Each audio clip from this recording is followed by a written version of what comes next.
RFI. Continuamos en Primera Plana, hoy con la investigadora Julieta Fuentes y con los corresponsales de aquí en Francia, del diario El Mundo, Enrique González, de Radio Nacional de España, Paco Forjas, que lo fueron los dos en su momento en Jerusalén. Conozcamos ya a un personaje de la semana que también está muy involucrado en el conflicto entre Palestina e Israel.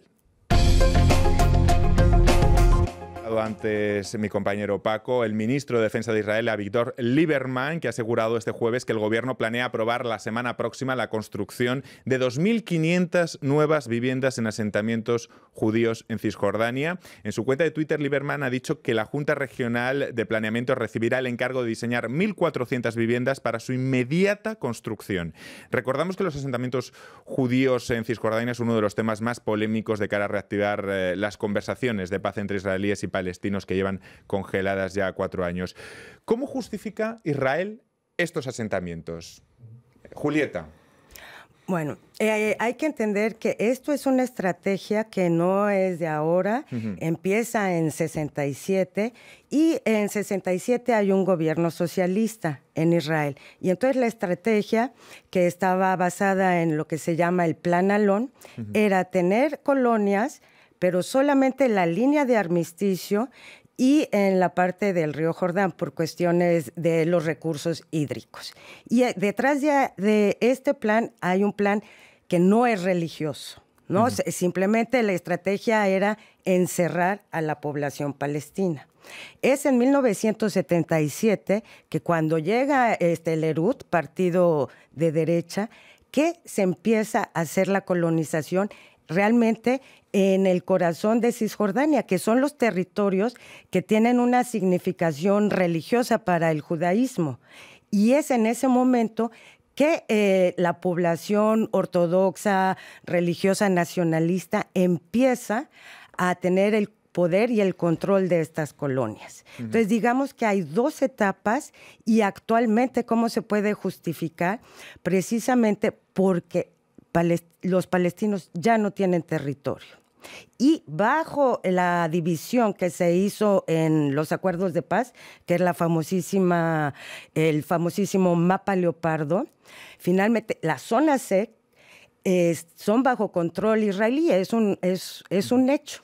Ahí pueden hacer básicamente lo que quieran. Podemos hacer también un análisis político de lo que suponen estos asentamientos dentro de la propia coalición de gobierno. ¿Es quizá lo que más vertebra esa amalgama de partidos que hay dentro de la débil coalición de Netanyahu, este tipo de políticas, Sí, Paco? evidentemente los asentamientos y los religiosos.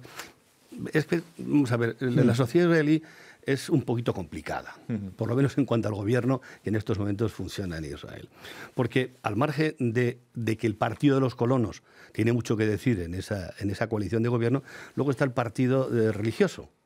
El partido religioso ha exigido en las escuelas, el Ministerio de Educación, ha exigido el Ministerio de Justicia, es decir, ha exigido cuestiones muy serias para una sociedad como la israelí. Es decir, que están intentando, como decimos en España, arrimar el asco a su sardina, evidentemente llevar los preceptos religiosos a lo más profundo de un gobierno que presuntamente dice que es independiente o que no tiene absolutamente nada que ver con la religión, que es mentira, realmente. Entonces, eso por una parte.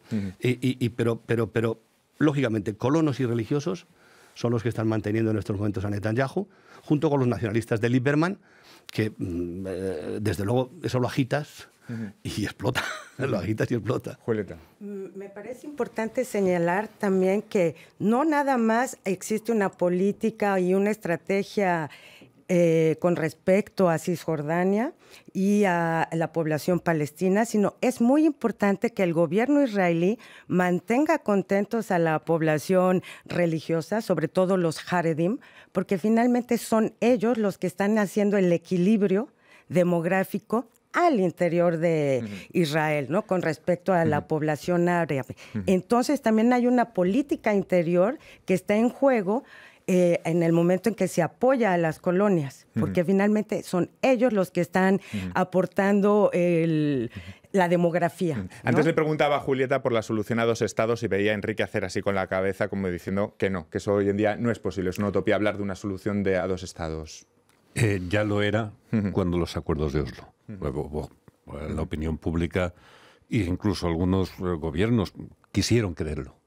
pero ya en aquel momento era prácticamente inviable, ahora es una broma. Esto ha sido una especie de estratagema muy inteligente, porque la diplomacia israelí, pese a estar generalmente encabezada por personajes estrambóticos, tiene un corpus doctrinal realmente eficiente. Es curioso eso, y le voy a preguntar, porque en la apariencia es verdad que suelen ser bastante estrafalarias unas personas, las personas que están en primera Efectivamente, fila. pero en segunda y tercera fila hay gente muy inteligente, muy eficaz, con un plan que funciona desde hace muchos años. Israel es una potencia ocupante. Es un país que ocupa otro, según Naciones Unidas, según la legislación internacional. Eso te obliga a ocuparte de esa población que tienes invadida. ¿Cuál es la solución? Creas ese sistema extraño de relativa autonomía que tú puedes destruir cuando te apetece, zonas A, B y C, y consigues que sea la comunidad internacional, es decir, básicamente la Unión Europea, quien mantenga a esa gente en una situación de semidependencia. Todo eso que te ahorras, y aún parece que estás trabajando por la paz, cuando estás haciendo lo contrario. Paco. Me gustaría añadir a lo que habéis dicho ambos dos. Sí. Es una cuestión, es decir, el panorama político israelí solo tiene extrema derecha, bueno, derecha extrema, extrema derecha, derecha y presuntamente centro. La socialdemocracia, los partidos de izquierda han desaparecido del mapa político. Hay una representación mínima, hay una representación mínima también de los árabes, del partido árabe, a la que pueden encarcelan a alguno. Es decir, que hay una situación política bastante seria en un país cuyo sionismo ha derivado en un nacionalismo exacerbado. Y entonces, a partir de ahí ya puede suceder lo que Yo aquí matizaría, ese es el mapa político, no el mapa social. Exacto. No interpretemos que la sociedad israelí es homogénea, no hay gente que esté a favor de la paz, no hay gente de izquierdas, no hay gente... O sea, la hay. Permíteme un minutito, porque añado, perdóname. Añado, pero cuando hay alguna encuesta, acuérdate, Enrique, el 97%, y lo hacía periódicos tan serios como pues el Haaretz, que a mí me parece un periódico serio, el 97% de la población está a favor de los bombardeos en Gaza. Entonces, a mí me sorprende, porque estoy completamente de acuerdo con lo que dice él, independientemente también, Enrique, de que cuando rascas un poquito, por ejemplo, en gente que presuntamente es de izquierdas, con un humanismo, no sé qué, con cierto toque intelectual, en cuanto hablas del conflicto, ahí salen cosas muy complicadas. Dame un momentito, porque vamos a ir con este tema. Habíamos preparado una parte final del programa para hablar de lo que es Israel 70 años después. Vamos a hablar de ello en la última parte del programa. Los 70 años de Israel. En 1948, algunos datos demográficos para orientarnos. Israel tenía unos 750.000 habitantes, 600.000 judíos, muchos supervivientes del Holocausto, y 150.000 palestinos. El Estado a día de hoy cuenta con casi 9 millones de ciudadanos, el 74,6% judíos, un 12% de entre ellos religiosos ultraortodoxos y el 20,9% árabes. Cuando se fundó con David Ben Gurion a la cabeza, el país estaba enraizado en el socialismo y la organización comunal de los pioneros de los kibbutz, que trabajaban la tierra. Israel se ha convertido 70 años después en uno de los países sin duda más prósperos del mundo, líder en tecnología, en ciencia, 12 premios Nobel y sin duda uno de los mejores ejércitos. De los kibbutz a las startups, titulaba el otro día con acierto el periódico de Cataluña en su crónica. La mitad de los israelíes dice que quiere acabar con la ocupación, según algunas encuestas, pero les preocupa siempre más la economía y no está nunca en su orden de prioridades, en cualquier caso la ocupación.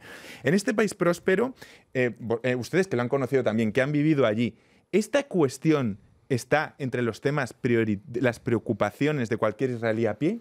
No. Este tema no está. Para nada, en lo absoluto. Y si uno se da cuenta, en las campañas de la última presidencia, ninguno de los candidatos abordó el tema del conflicto. Ahora Israel tiene preocupaciones ambientales, porque finalmente ellos conquistaron ese territorio poniendo cemento. ¿no? Básicamente el cemento fue un arma estratégica. Entonces ahora tienen este problema ambiental que todos los países europeos están abordando. ¿La derechización del país por qué se ha producido? Es decir, las intifadas han derechizado al país. Sí, claro, la gente tiene miedo del palestino con un cuchillo. Lo que pasa es que también el israelí vive en una burbuja aparte, y ya no te quiero ni contar el israelí que vive en Tel Aviv. O sea, no tiene absolutamente nada que ver con un israelí que pueda vivir en un asentamiento. Por cierto, Lieberman vive en un asentamiento, porque también hay asentamientos de primera y de segunda, hay asentamientos a la carta. Pero bueno, en cualquier caso, es decir, los israelíes desconocen cómo viven los palestinos. A mí me gustaría que se les permitiera, por ejemplo, un detalle: cruzar a pie el paso que hay entre Jerusalén y Belén. Nada más. Y que lo hagan, por favor, cuando tienen que salir o entrar los trabajadores que salen o entran a trabajar a Israel, desde Palestina o desde Cisjordania a Israel. Simplemente ese detalle, para que aprendieran, para que vieran cuál es la realidad de mucha gente. Es que quizás esta sea la red del problema, un desconocimiento también absoluto de la población, ¿no?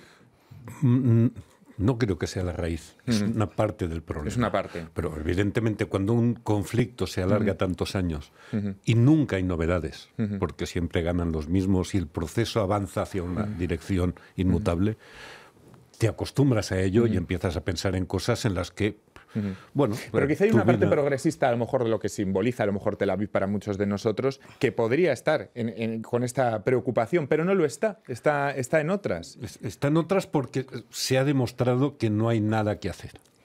Y a mi parecer hay dos factores muy importantes. La segunda intifada, que fue interpretada por la población israelí como no podemos confiar en la población palestina, cuando en realidad durante el proceso de paz, incluso con Yitzhak Rabin, se continuó construyendo las colonias.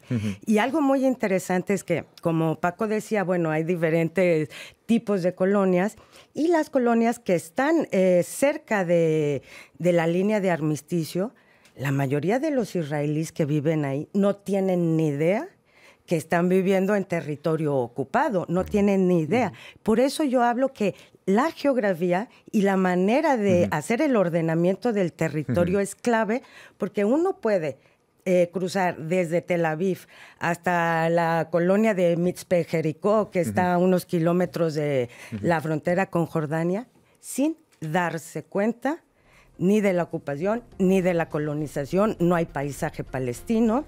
Y por otro lado, también me parece muy importante aclarar que no es que Israel sea un país próspero.